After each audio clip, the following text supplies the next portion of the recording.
porque tenemos una historia en común de muchos años. Bienvenido a nuestro programa A las 9 con usted.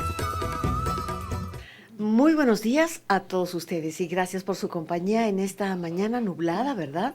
Una mañana muy nublada del 16 de junio. Estamos con ustedes con muchísimo gusto, con mucho entusiasmo, para continuar con nuestra serie de programas A las 9 con usted, que tienen que ver con escenarios del cuerpo. Hoy, escenarios del cuerpo. Hemos hablado del cuerpo y el urbanismo, hemos hablado del cuerpo en concepciones de diferentes índoles, incluso religiosas, pero hoy hablaremos de la psique y el cuerpo, ese binomio, esa relación inseparable.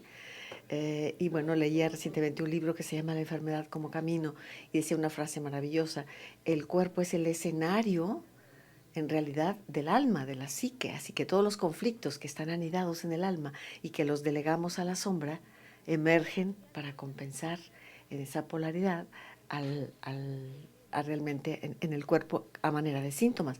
Pero bueno, de todo esto hablaremos hoy en nuestro programa A las 9 con usted. Sea bienvenido. De manera muy especial, nuestro gran amigo y colaborador, Bernardo García, con ustedes. Buenos días, Bernardo. Hola, buenos días, Yolanda, y buenos días a toda la gente del auditorio. Y muy contento de seguir participando. Y es el 6º programa de Escenarios del Cuerpo. 6 programas ya tenemos. Sí, ya es el 6º. Y sí, como tú dices, con una diversidad de enfoques sobre el cuerpo que han sido muy interesantes. Y ahora con esto que se perfila también como un programa muy, muy padre y con una invitada de lujo, Sí. que es Cecilia Rodríguez. Cecilia Rodríguez es analista, es miembro de la Asociación Psicoanalítica de Guadalajara y de la Asociación Psicoanalítica Internacional y también de la Federación Psicoanalítica de América Latina. Entonces, para nosotros, interesantísimo tenerla en este programa, no? que justamente el tema sería la psique y el cuerpo. La psique y el cuerpo.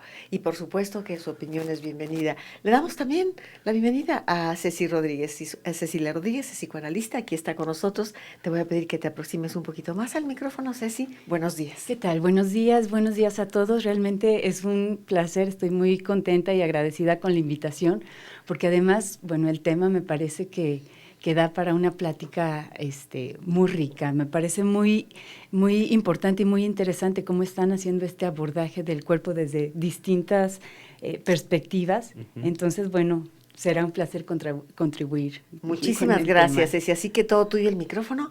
Iniciemos, pues, Bernardo, para que el público también converse hoy con nosotros.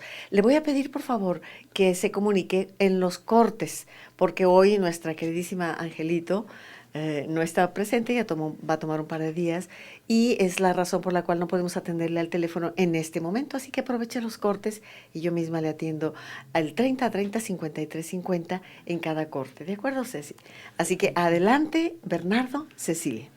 Bueno, pues una de las cosas que me gustaría para iniciar esta charla sería que, claro, dado la diversidad de enfoques que hemos tenido aquí en los otros programas, pues bueno, se hace casi obligado preguntarle a cada uno de nuestros invitados uh-huh. cómo es desde su disciplina, cómo miran el cuerpo desde cada disciplina, porque aunque el cuerpo humano parezca una realidad, digamos, igual para todos, cuando hacemos de ese fenómeno o de ese cuerpo un dato plural, nos vamos dando cuenta que cada quien lo mira de manera distinta, lo estudia de manera distinta.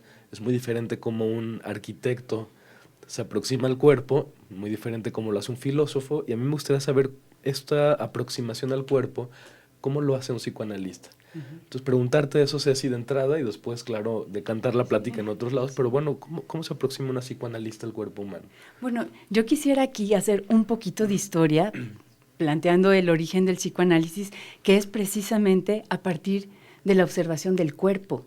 Las mujeres histéricas que dieron pie a todo el desarrollo teórico, a la base teórica que empezó Freud, fue precisamente ver qué pasaba con esas mujeres cuyos ataques histéricos las llevaban a tener parálisis, cegueras, desmayos, y no había una razón médica aparente para que eso sucediera, ¿no? Entonces, mucho de lo que siglos atrás no se podía haber atribuido a cosas mágicas, a posesiones demoníacas, ¿no? Tenía un impacto en el cuerpo. Y Freud, bueno, junto con Charcot, ¿no? Se acercó a Charcot, que estaba estudiando esos fenómenos, y Freud dijo, este cuerpo algo dice, y empezó a interesarse en el psiquismo y darse cuenta de que lo que parecía una enfermedad del cuerpo era en realidad una enfermedad o un trastorno que estaba en otro contexto, ¿no? Podríamos ahorita llamarle psiquismo más bien, pero bueno, mucha gente decía es el alma, es ¿qué pasa, no? Pero es psíquico. Sí, ahora que decías Ceci sobre estos temas, a mí en la tesis de la maestría me surgió, descubrí unos tratados médicos del Renacimiento que me parecían muy interesantes porque había un pleito en las personas que hablaban de la melancolía como una enfermedad que para algunos era, por ejemplo, muy próxima a posiciones demoníacas, ¿no? Es decir, a personas que de repente empezaban a hablar sin la mayor explicación una lengua que no habían aprendido antes, entonces estaban como en estados de trance o en estados que pudiéramos llamar de histeria, aunque en la época renacentista o medieval no se les llamaba histeria, pero entonces era una enfermedad peculiar que recibía el nombre de melancolía y a mí me interesó mucho encontrar tratados médicos que no se quisieron hacer caso de la enfermedad de melancolía porque decían que era una enfermedad del alma y que eso le correspondía en todo caso a los sacerdotes o a los que trataban las almas, ¿no? Y por otro lado, muchos postulados católicos fundamentalmente que decían, no, la melancolía es una enfermedad del cuerpo, es decir, es un cuerpo que está sufriente. Entonces, en esa noción del ser humano como cuerpo dividido entre ser dividido entre cuerpo y alma, había una pugna por a quién le correspondían cierto tipo de enfermedades que parecían muy anudadas con lo corporal y lo anímico, ¿no? Y eso a mí me llama mucho la atención porque claro, me parece que en el siglo XIX a finales empieza a haber un esfuerzo por unificar la realidad humana como un todo, no como desprendido el cuerpo del alma. Entonces lo que me dices de historia me parece pues muy interesante en ese sentido. Me parece que ella tiene una comprensión del ser humano más completa, ¿no? Más unitaria. Sí. Aquí hay terminologías que cambian quizá en distintas disciplinas, ¿no? Por ejemplo, en psicoanálisis es raro que se hable del alma, aun cuando me viene a la mente una autora que habla de las nuevas enfermedades del alma, Kristeva, ¿no? Pensando o nombrando así enfermedades más bien psíquicas, emocionales, ¿no? Se desprende aquí el término de un contexto espiritual religioso para referirse de alguna manera al psiquismo, ¿no? Otra cuestión que entra por la melancolía, ahorita desde el psicoanálisis, la melancolía se entiende como los duelos patológicos, ¿no? Donde hay una identificación con el objeto perdido y se entra en unos estados de depresión tan fuerte que a veces llevan a la muerte, o sea, el cuerpo que se va deteriorando hasta morir. Ahora, ahí sí entraría a pensar, ¿no? Es psíquico, es el cuerpo, y desde esta perspectiva es somatopsíquico o psicosomático, ¿no? Es irremediablemente unida las dos cosas. Pues hasta ese grado ha complicado esa dicotomía de cuerpo y alma, ¿no? Esa definición antropológica de que el ser humano somos cuerpo y alma. Hay quien dice cuerpo, alma y espíritu. Y hay quien identifica el ánima, el alma o el espíritu como ese principio que anima, vaya la redundancia, el cuerpo. Pero finalmente, y creo que coincidimos en ello, el ser humano es una sola unidad sustantiva, integrada, y bueno, por diferentes enfoques, pero finalmente inseparables, ¿no, Bernardo? Sí. Pues somos herederos de una historia que vamos cargando justo en nuestros cuerpos, ¿no? Pero es cierto que también cuando volteamos a ver nuestra vivencia del cuerpo, pues es fácil también advertir que hay ciertas cosas que difícilmente podemos ver como pegadas al cuerpo. Es decir, cuando yo me quedo pensando, ¿por qué en algún momento de la historia, por poner por ejemplo a Descartes, uno de los últimos renacentistas y el primer hombre moderno que le llaman, ¿no? ¿Por qué hizo esta distinción tan tajante entre el ser humano como dividido, escindido y además peleado entre cuerpo y alma? Pues yo creo que sí hay muchos dinamismos que difícilmente los podemos identificar en primera instancia en el cuerpo, ¿no? Sí. Particularmente cosas intelectivas, por ejemplo, o cosas afectivas, ¿no? Que claro, luego la lucha posterior ha sido unificar el cuerpo, porque de alguna manera hemos heredado esa noción del cuerpo humano y de la vida humana pues como separada, como fracturada, y entonces esas colisiones entre el cuerpo y alma, que además si le suman criterios por ejemplo, de juicios de valor, juicios religiosos, todo Sí, eso se sí. complica más, ¿no? Pero es muy interesante ver cómo ahora es muy difícil que alguna disciplina seria separe de tal grado esas dos dimensiones humanas, y más bien la tendencia es a estructurarlas y ver cuáles son los mecanismos que están en juego entre ellas, ¿no? Es interesante pensar que Freud, que fue quien sentó las bases del psicoanálisis, tuvo un impacto cultural muy, muy fuerte en su época, precisamente porque rompía con muchos paradigmas, ¿no? Uno, bueno, nos sacó de esta idea de la racionalidad como característica del ser humano, porque decía, por más racionales que seamos, tenemos un inconsciente que nos gobierna, que nos empuja. Entonces, vino a romper algunos conceptos y quizá fue por eso tan difícil su bienvenida, digamos, cuando empezaron estas ideas. Y en esa cuestión de la separación, cuerpo y psiquismo, psicoanálisis y Freud apuntaba, todo surge en el cuerpo, incluso, o sea, el cuerpo como base de las mociones que dan cabida al detonante del psiquismo, como desarrollo intelectual, de los afectos, y más aún, el cuerpo y el cuerpo sexual. Entonces, la otra de las teorías importantes, además del inconsciente, que vino así como a causar un tsunami en la época que fue planteada, es la importancia tan fundamental de la sexualidad en el desarrollo del ser humano, empezando en el desarrollo del psiquismo humano, ¿no? Bien, vamos a ir al primer corte. Puede marcar el 3030-5350 y le atendemos con mucho gusto durante el corte. Y regresamos en un momento más. Recuerde nuestra serie de programas Escenarios del Cuerpo, con la participación de Bernardo García y en esta ocasión de Cecilia Rodríguez, Psique y Cuerpo. Volvemos en un momento. A las 9 con usted. Regresamos. Escenarios del Cuerpo esta mañana con Bernardo García, nuestro amigo, colaborador, y además hoy como invitada especial Cecilia Rodríguez, psicoterapeuta. Adelante, Bernardo. Bueno, yo me quedé pensando en esto último que comentaba Ceci y recordé una pregunta, Yolanda, que ha estado presente a lo largo de diferentes programas, ¿no? ¿Te acuerdas de esto de si los seres humanos tenemos cuerpo o somos cuerpo? Y que a los diferentes invitados se les ha hecho esa pregunta. La gran mayoría han dicho que los seres humanos somos cuerpo, no es que tengamos un cuerpo.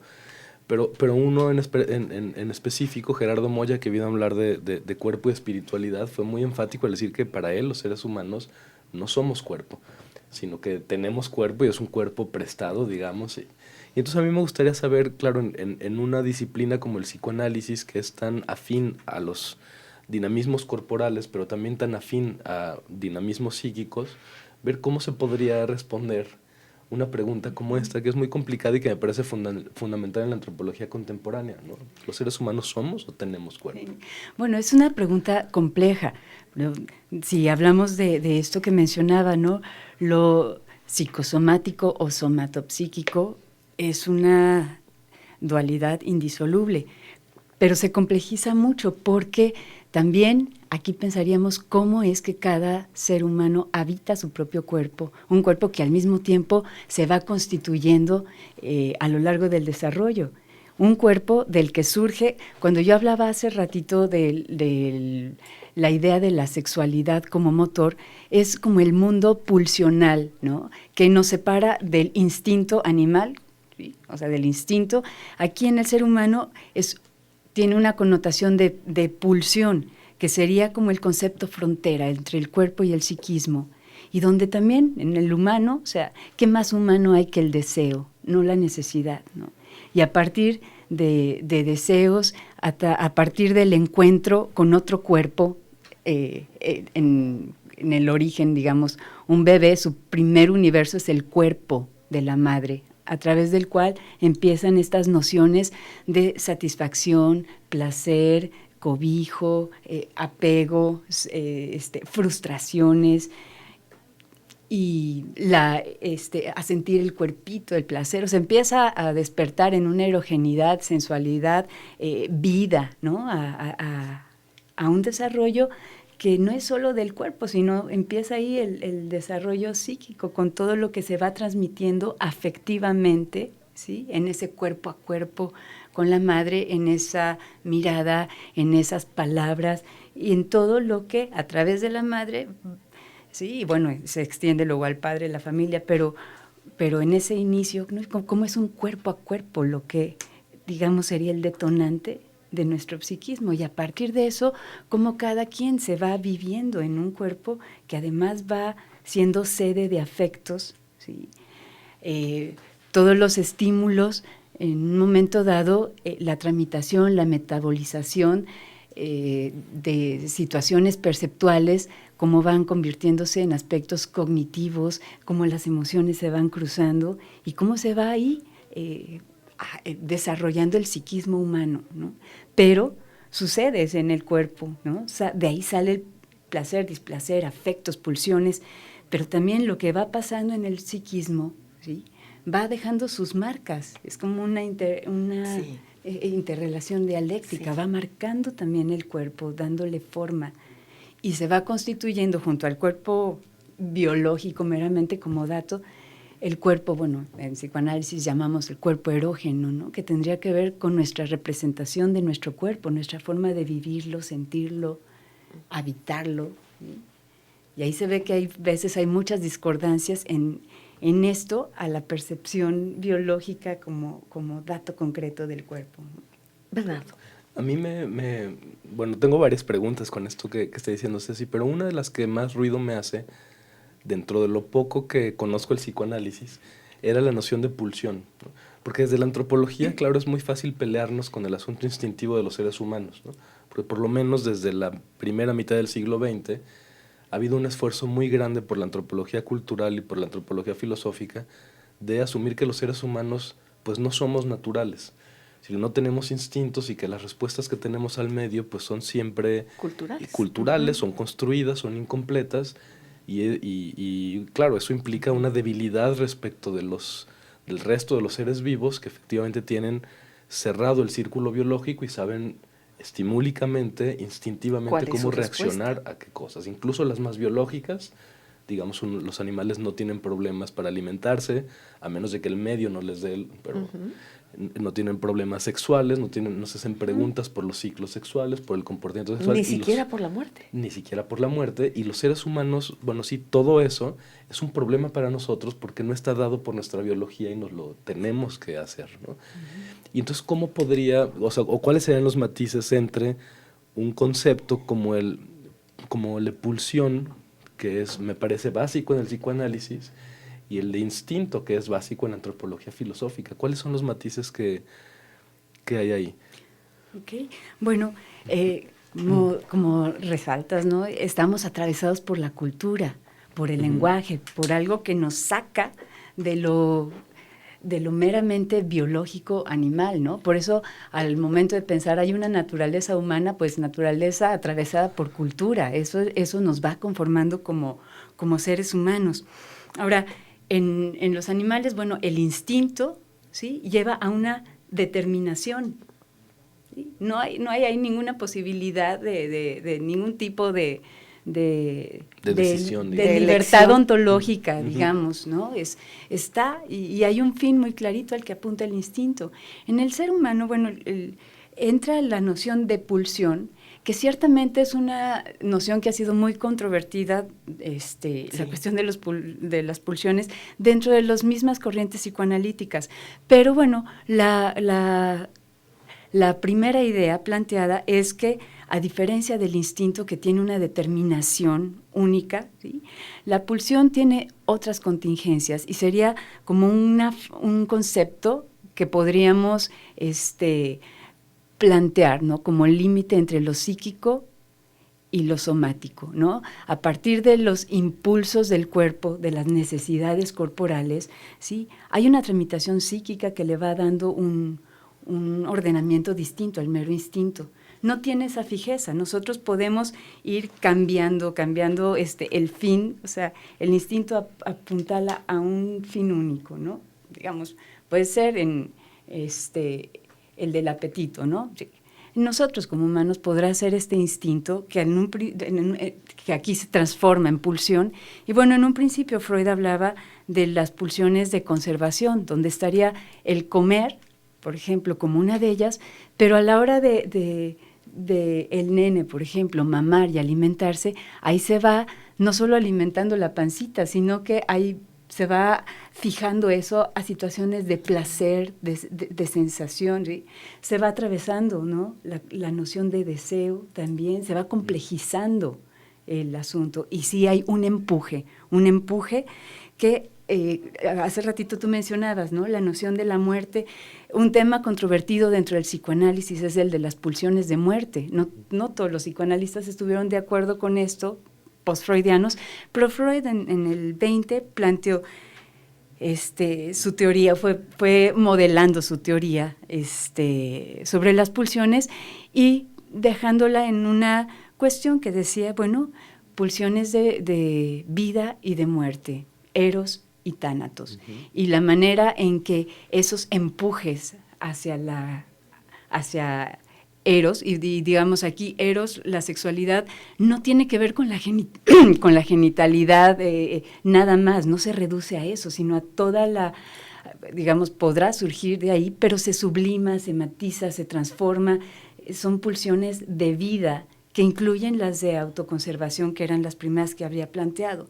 Y hay otras que tendrían que ver con este ser para la muerte, ¿no? Desde la filosofía, sí. Y esa noción de la muerte, ¿no? Que también, digamos, hay una pulsión que está marcada también a ese lado. Realmente qué interesante, y creo que Ceci ha sido muy clara en su exposición. Yo tenía esa misma inquietud que tú planteaste acertadamente, Bernardo. ¿Pulsión o instinto? Y bueno, por lo que nos ha compartido Ceci muy acertadamente también, me parece que inicialmente podrían ser lo mismo, pero en ese desarrollo de uno y otro, hay una serie de factores que atraviesan al ser humano y que no es solamente la satisfacción inmediata de una necesidad física, sino una serie de contingencias, digámoslo, o de enriquecimientos o no, pero relacionados con el ser hombre. ¿Sí? ¿Sí? Sí, con el ser humano, ¿no? Cómo se va constituyendo del cachorrito que surge, ¿no? Que surge, pero que ya se le antecede, o sea, a su nacimiento hay toda una cultura, todo un discurso que ya, sí, bueno, ya va dando una connotación donde el cachorro se humaniza, ¿no? A través de los siglos y a través de lo que se va repitiendo en cada niñito, toda esta dinámica pulsional. ¿Cómo se va instalando, ¿no? ¿Hacia dónde se va cargando? Bernardo. Claro. Bueno, a lo mejor apuntalar la pregunta antes del corte que ya se aproxima, pero sí a mí me interesa mucho, por ejemplo, un filósofo que generalmente lo culpamos por hacer esta disociación entre cuerpo y alma, que fue Descartes, ¿no? Pero Descartes era un hombre muy inquieto, y a mí me parecía muy interesante cómo buscaba en el ser humano esos puntos de unión entre el cuerpo y el alma, en una época en donde sí estaban separadísimas cuerpo y alma.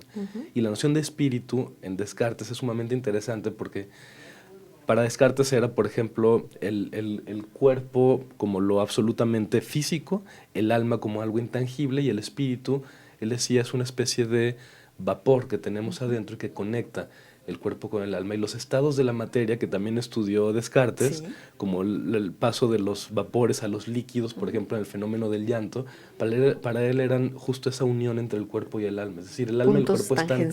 Sí, pero era un hilito apenas que a él se le ocurrió decir que eran vapores, ¿no? Y lo pegó con la teoría de los humores griega, de los líquidos corporales. Claro. Vamos a ir al corte, al segundo corte del programa. Le agradezco su participación y que esté recibiendo este programa. Se acaba de encender su radio, su aparato receptor, la computadora. Nos acompaña Cecilia Rodríguez hoy. Ella es psicoterapeuta y en este binomio de cuerpo, alma o bien incluso espíritu, escenarios del cuerpo. Es esta serie de programas a cargo de Bernardo García. Regresamos luego de este espacio. A las 9 con usted. Regresamos. Amigos, continuamos con cuerpo y espíritu, en este caso psique y cuerpo, y hoy con la psicoanalista Cecilia Rodríguez y nuestro amigo colaborador Bernardo García. Es un tema apasionante, ¿verdad? Y decíamos en este corte, si se enferma el alma, se enferma el espíritu, si se enferma el cuerpo también, y al revés, si se enferma el cuerpo, se enferma el alma. ¿Por qué? Pues porque coincidimos, cuando menos los tres, salvo su mejor opinión, que el cuerpo es uno indisoluble, el ser humano es una sola unidad sustancial, y esto ha sido polémica también desde el punto de vista religioso, que la creencia principal es que se muere si se separa cuerpo y espíritu.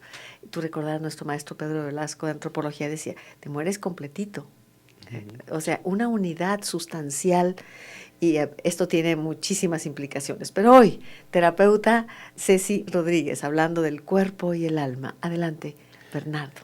Sí, bueno, a mí lo que estaba pensando, y ya lo apuntalas también, Yolanda, es en el fenómeno de la enfermedad, ¿no? Sí. Como el pensar la enfermedad.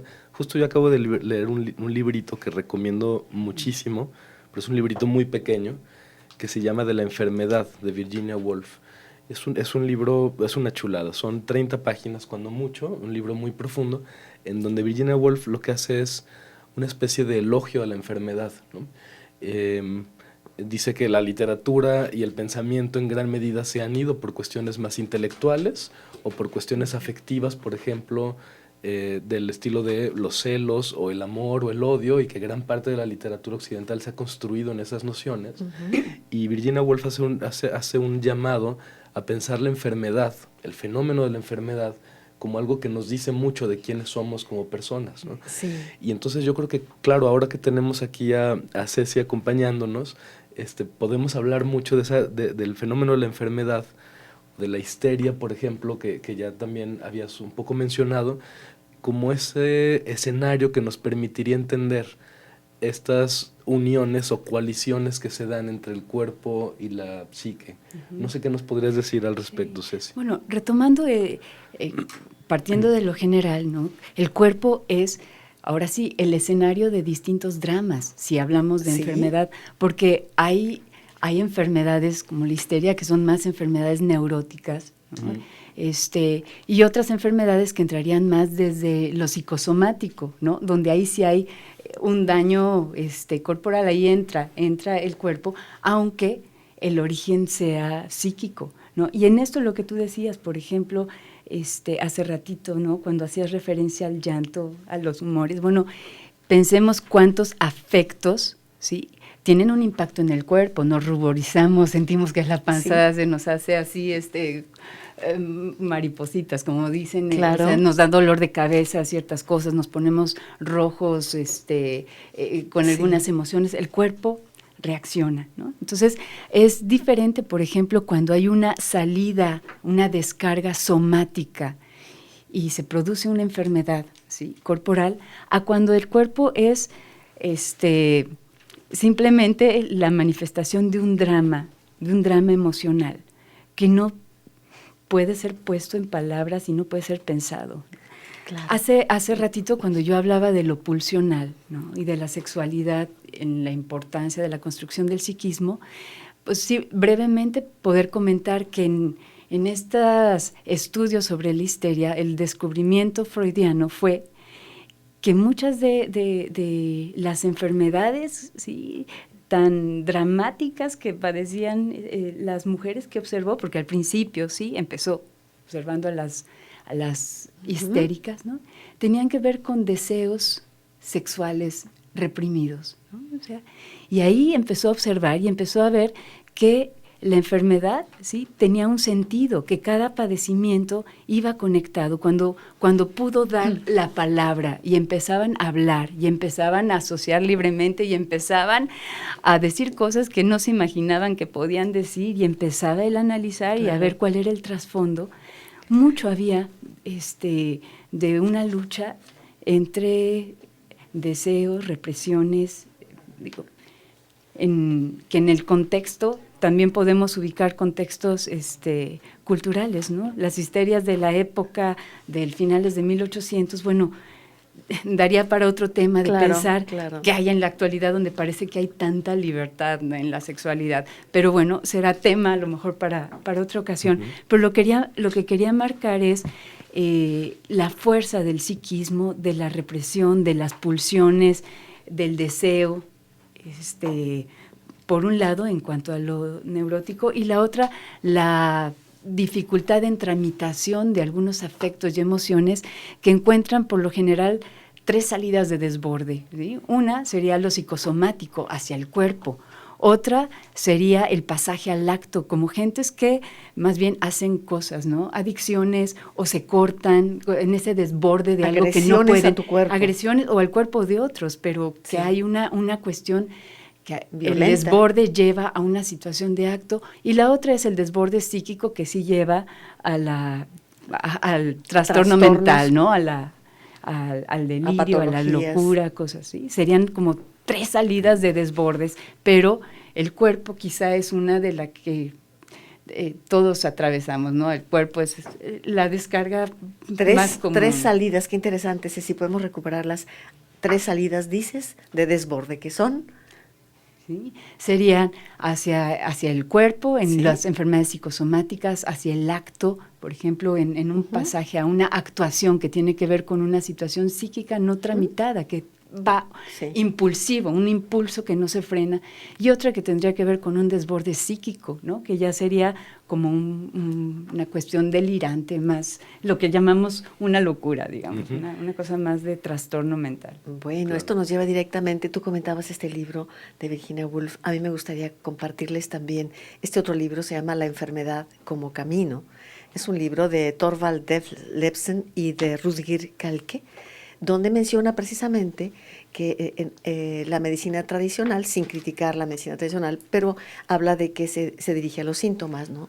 O sea, si tienes una inflamación, te dan algo para la inflamación, al dolor de cabeza, algo para el dolor de cabeza, en lugar de considerar que la enfermedad finalmente es la pérdida de una armonía.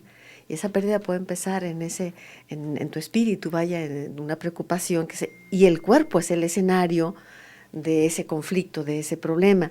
Y señala que muchas veces los seres humanos elegimos aceptarnos, pero hay una parte que no te aceptas de ti misma o que no haces consciente, y aquí entra el psicoanálisis, y tu cuerpo se encarga de revelarla. Tú la archivas en la sombra, pensando que ahí se va a quedar, y sin embargo, la sombra, que es un término junguiano, va a reportarse, va a tomar el escenario del cuerpo para encontrar si tienes una inflamación, algo está en tu interior también, y explica cada uno de los padecimientos. Es un libro de entrada interesantísimo, y lo que más me llama la atención es que hay una observación que dice que la enfermedad finalmente es lo más sincero del ser humano. O sea, en la enfermedad se manifiesta toda tu realidad. Esto es doblemente interesante. Se llama La enfermedad como camino. ¿Qué nos dices de esto, Ceci? Bueno, que es un campo muy interesante de la psicosomática y bueno, dentro del psicoanálisis se han generado importantes escuelas, ¿no? En París hubo una de las primeras escuelas psicosomáticas. Ahorita en Latinoamérica hay mucha gente que está también con el tema de lo psicosomático, y es pensar, bueno, la predisposición que desde lo anímico puede darse, ¿no? Podemos pensar que hay alguna persona que tenga una situación, ¿no? Que bueno, sería una doble predisposición, quizá una predisposición a la enfermedad, quizá congénito, quizá biológica, digo, hay virus, hay cosas de las que no somos claro. Inmunes, por más que estemos sanos psíquicamente, pero sí es pensar que muchas veces nos bajan las defensas por situaciones emocionales y somos más propensos, ¿sí? O que también lo que decías hace rato, hay enfermedades que nos atraviesan y que claro que afectan el estado de ánimo, y muchas veces está en esta parte del estado de ánimo, de lo psíquico, de la pulsión de vida para seguir, ¿no? De las ganas, motivaciones, el curso que pueden ir tomando muchas enfermedades, ¿sí? Así es. No se puede decir, porque en psicoanálisis sabemos que el psiquismo humano no es como la matemática lineal, una lógica lineal, y que en todos los casos la cuestión funciona de manera igual. Pero sí, en el caso por caso, sí es poder pensar, ¿no? El cuerpo enfermo, qué tipo de enfermedad, y ver cómo muchas veces se liga a acontecimientos emocionales, ¿sí? A veces muy manifiestos y a veces no, a veces no tanto, a veces hay que descubrir. Pero sí, es un cuerpo enfermo que digamos, se dice los gritos del cuerpo, ¿no? A veces por ahí surgen manifestaciones que alguien ni siquiera registra que estaba preocupado. Claro. Y dice, pues yo muy tranquilo, pero con una gastritis, una colitis. Sí, terrible. Que denuncia algo, ¿no? Sí, y me interesa muchísimo cuando Cecilia dice los gritos del cuerpo, porque muchas veces esa problemática interior nuestra de la psique suele manifestarse con pequeños síntomas muy sencillos que apenas dicen aquí estoy, pero al no ser escuchados se van agravando hasta desenlaces dramáticos. Vamos a ir al corte y regresamos con usted. Escenarios del cuerpo, esta mañana con usted. A las 9 con usted. Regresamos. Bueno, continuamos con todos ustedes aquí en su programa A las 9 con usted. Hoy hablando de cuerpo y psique en estos escenarios del cuerpo, coordina Bernardo García con ustedes. Adelante, Bernardo. Bueno, a mí me quedó una última pregunta, una última inquietud a propósito de lo que estaba compartiéndonos Cecilia, que es, a mí a veces no me queda claro que se haya superado esta dualidad del ser humano como cuerpo por un lado y alma, psique o mente por el otro, ¿no? Y entonces cuando pienso, por ejemplo, en las enfermedades psicosomáticas, sí me parece que sigue existiendo esa noción de que el ser humano es, por un lado, psique, una psique que puede penetrar en el cuerpo, digamos, y manifestarse de forma de vivencia agradable del cuerpo o desagradable del cuerpo, ¿no? Sí. Paralelo a esa postura, hay ciertos filósofos, yo recuerdo por lo menos ahorita a Ortega y Gasset, que es un filósofo español muy importante, o Merleau-Ponty, filósofo francés muy importante de mitad del siglo XX, que decían que, bueno, tratando un poco de tumbar la idea de psique, decían, lo que pasa es que no es que haya por un lado los sentimientos y por otro lado el cuerpo. O sea, no es que el cuerpo sea una especie de reacción de una vida psíquica, sino que el cuerpo es en sí mismo también ya vida psíquica. Exactamente. Y entonces, digamos, no, el enojo no es, por ejemplo, en un esquema muy sencillo, podríamos decir, yo me siento muy triste y ante esa tristeza yo respondo llorando, ¿no? En la teoría clásica, en la psicología clásica, a lo mejor se diría, bueno, el llanto es solamente la expresión de un sentimiento que está en otro lado, que sería la tristeza, ¿no? Y a lo mejor estos filósofos más de la mitad del siglo XX, los fenomenólogos que les llaman, dirían, no es que esté en otro lado la tristeza, lo que pasa es que la tristeza son las lágrimas desbordándose, es una vivencia del cuerpo, y en esa vivencia del cuerpo consiste la tristeza, y no hay que buscar en otro lado más que en el cuerpo mismo. Igual con el enojo, no es que si yo me enojo y aprieto los puños o aprieto la mandíbula, ese apretar los puños y la mandíbula sean expresiones o manifestaciones del enojo, sino que esa mismo, es decir, el enojo es una mandíbula apretada, o es un cuerpo tenso, ¿no? Y yo creo que ahí hay un matiz que creo que difiere, aunque no estoy seguro, de esta teoría psicoanalítica que nos comparte Ceci. Yo creo que es interesante también pensar los paradigmas que van sustentando algunas ideas, porque tal vez lo que hace difícil pensar el asunto es la dicotomía, una cosa u otra. Entonces, si nos situamos, por ejemplo, desde el paradigma de la complejidad, que se popularizó tanto con Edgar Morin, ¿no? Sí. Pues realmente el pensamiento complejo rompe con la dicotomía de una cosa u otra, sino que abarca muchas circunstancias. Y en este sentido, bueno, en el sentido humano, la complejidad, digamos, es algo que nos saca de una lógica que podamos explicar de una forma lineal, ¿no? Si es cuerpo o si es alma o espíritu o mente, quizá es una reducción que no nos permite abordar muchas otras cosas que quedan, ¿no? Como por ejemplo el impacto, bueno, lo habíamos mencionado, pero la profundización en la comprensión del impacto de la cultura, del lenguaje, de los discursos sociales, en la conformación también de lo que es, yo pensaba, hablábamos de una mujer de finales de siglo, aunque sigamos siendo, hablando de lo mismo, el contexto ha cambiado, ¿no? Y aunque sigamos hablando de histerias actualmente, incluso los modos de padecimientos son distintos a las de aquella época. Hay una conformación cultural que va marcando hasta las formas de padecer, ¿no? Entonces, me parece que se complejiza. Ahora, la cuestión, por ejemplo, que podría ser lineal, ¿no? Tristeza lleva llanto. ¿No? Lo que vemos es que más bien hay gente que hace esa desconexión entre el cuerpo y el psiquismo, ¿no? Hay como una disociación. Ay. Y gente que en lugar de, o sea, si está triste, quizá en lugar de llorar, se Reaccione atiborra enojada, de comida. Sí. O reaccione con rabia. O reacciona con rabia, o va y busca meterse una botella de alcohol y digamos, y dice, Sí. no me pasa nada, ¿no? O sea, hay como también Sí. gente que tiene un aplanamiento afectivo, ¿no?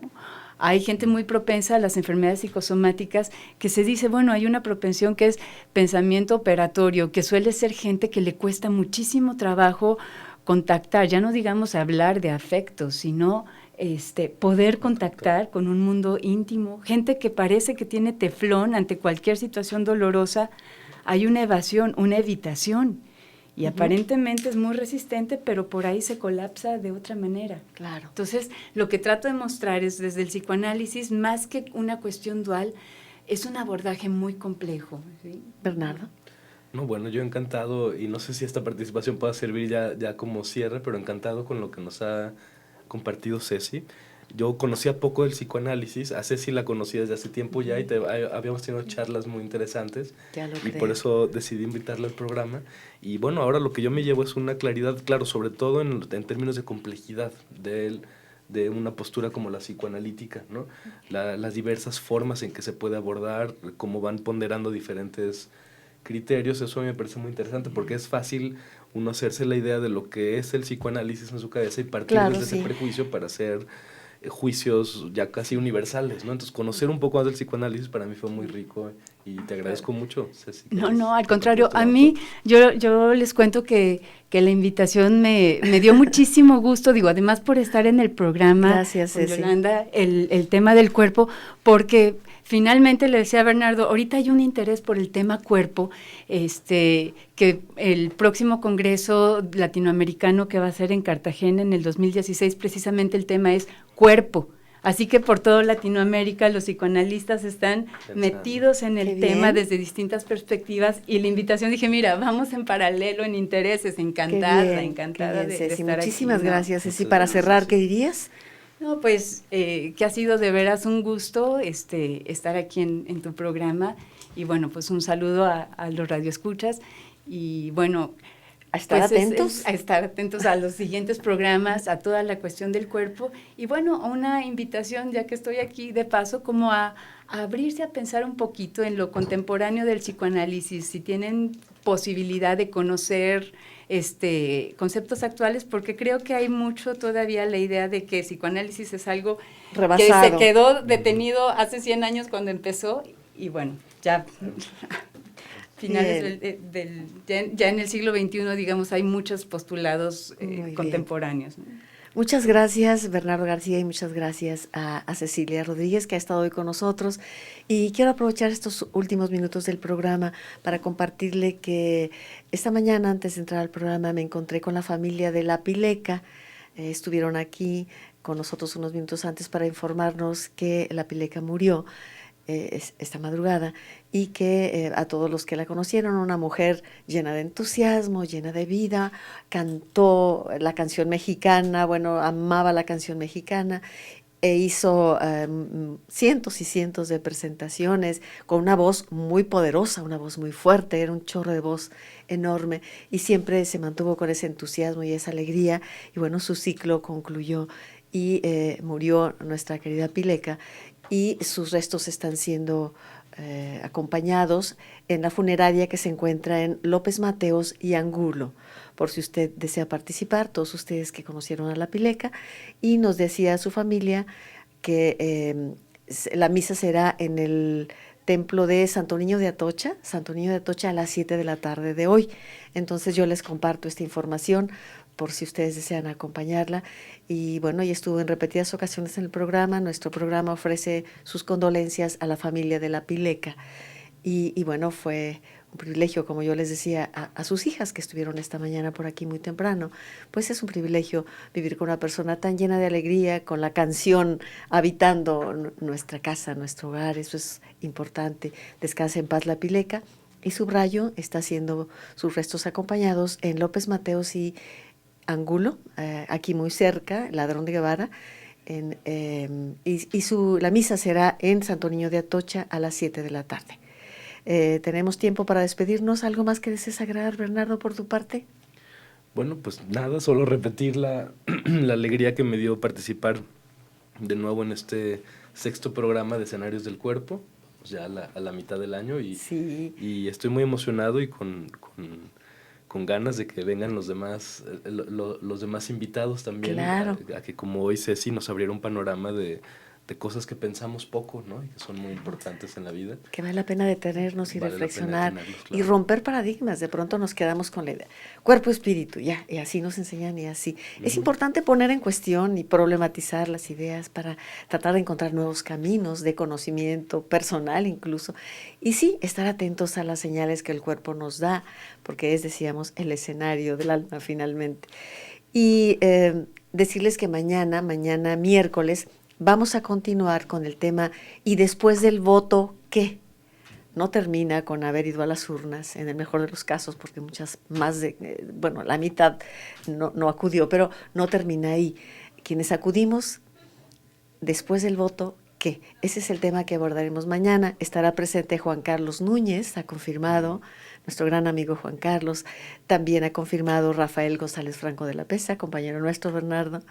Y Eneida, por esta ocasión no podrá acompañarnos, pero seguramente tendremos un invitado más. Así que no se pierda mañana a las 9 nuestro programa con el tema ¿y después el voto qué? Abordado desde la filosofía, desde la sociología y desde el compromiso de cada uno de nosotros. Como decían los griegos, el ser humano se realiza en la polis, participando de la política en el mejor sentido del término, ¿no? Pues llegamos al final del programa. Muchas gracias por habernos acompañado. Les recuerdo que este programa se repite mañana a las 8 en Megacable, a las 8 en televisión digital de la multiplataforma de C7 25.1, y estaremos de nuevo con usted en vivo mañana a las 9 con usted. Por hoy, esto ha sido todo. Muchas gracias y hasta mañana en punto de las 9, su programa a las 9 con usted de C7. Por tu compañía hoy en nuestro programa a las 9 con usted. Gracias.